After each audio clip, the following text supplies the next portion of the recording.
Hi everyone, it's Krista and welcome to my channel. Today is a Punched Out Thursday to die for. And I'm going to be doing this fun layout you see right here of Dr. Seuss and my kids. We are going to be using this die that is a circle die. And I ended up using some of my circle punches as well, but I used the small dies that were in there. But the first thing I'm going to do is I'm going to prep my paper because I'm going to do some mixed media. So I do use clear gesso on my white cardstock, and that is to protect it so that the paper doesn't get all soggy from water and any type of paints or anything that I do on it. So these are the circles I'm going to use, and this is kind of how the layout's going to go. I'm just going to have these like wonky looking circles all over the place. When I cut them out, I kind of like distressed them as well on the edges and made them kind of not so perfect circles. So that's a good thing about using your punches. You can get the shape that you want with them precise, and then you can kind of distress them and make them look all, cooler, I guess is what I want to say. So anyways, what I did is I popped up each one of those with some craft foam because I wanted to make them three-dimensional. This is kind of going to be a fun, whimsical type of layout. These are my kids. It was Dr. Seuss's day the other day, and we have these Dr. Seuss hats, and they all put them on, and they read Dr. Seuss books, and it's just a fun day that we have. Now, normally they would be going to school and celebrating it, but we have school at home right now because of COVID, and I am homeschooling. So we had our own little Dr. Seuss thing ourselves. So now what I'm doing is I'm going to go in with this really cool stencil that I've had for a while, and I'm going to go in with my Distress Oxide, and I'm just going to dab. I'm not going to rub the colors in. The first color I'm using is Barn Door Red, and I'm just going to kind of like put it in certain spots that I want it, and then I'm going to come in with the other colors as well. I'm going to do blue, green, and yellow. So now we're going to come in with the yellow. The yellow is a mustard seed color. This is also Distress Oxide. I love using my Distress Oxides for so many things. I use them for watercoloring. I use them for stamping. I use them for stuff like this, stenciling.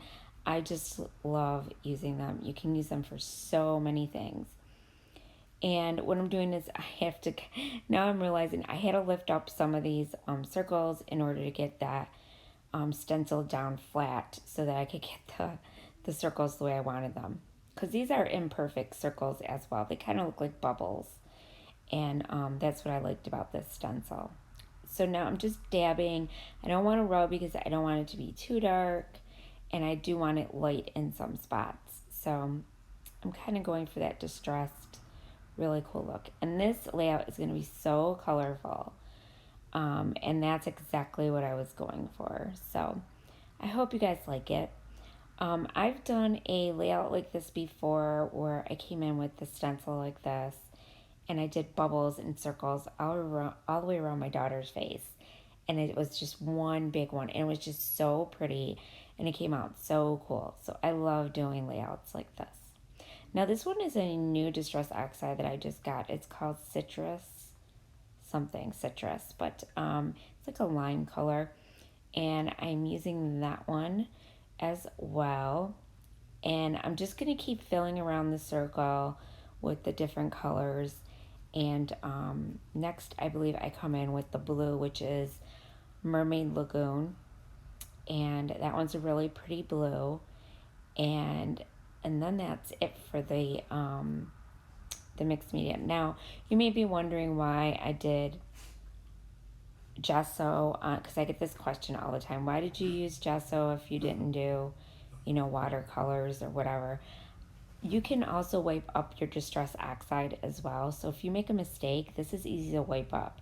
It's not going to smear on your paper.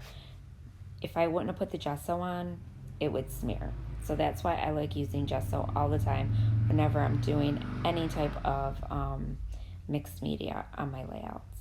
but you don't have to if you don't want to. But I do it just in case I make mistakes and I don't want it to see through my paper. Because at the time, I'm not really sure what I'm doing yet. And then I just kind of go with it and it can turn into something totally different. So now I keep bringing my picture in to make sure it's the way I want it to look. And then there are no Dr. Seuss like die cuts out there and stuff like that to decorate with.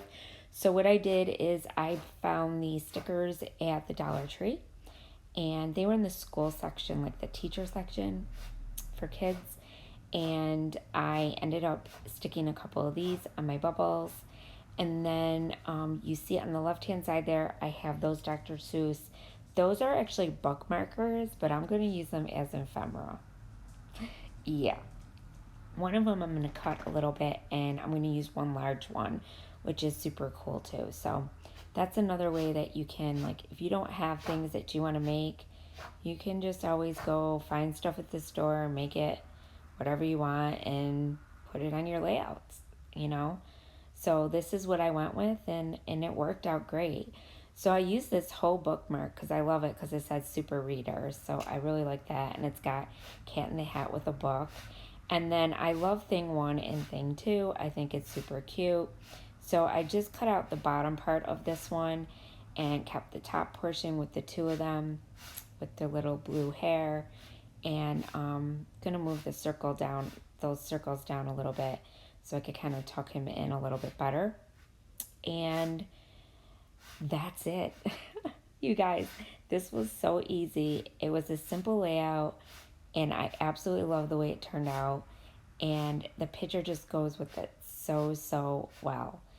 And it was just circles. That's all I used, and it turned out super cool. So there it is. I hope you guys like it. Don't forget to check out the other ladies. I will have their links down below. And as always, if you're not subscribed to my channel, I would love to have you. Just hit that red subscribe button, and don't forget to hit the bell so you get notified every time I post a new video. I also am doing DIY videos. That's Dollar Tree DIY videos where I use Dollar Tree items and create really cool crafts. So I hope you are watching those too, and stay tuned for more. And thanks for watching. And remember, stay crafty. Bye.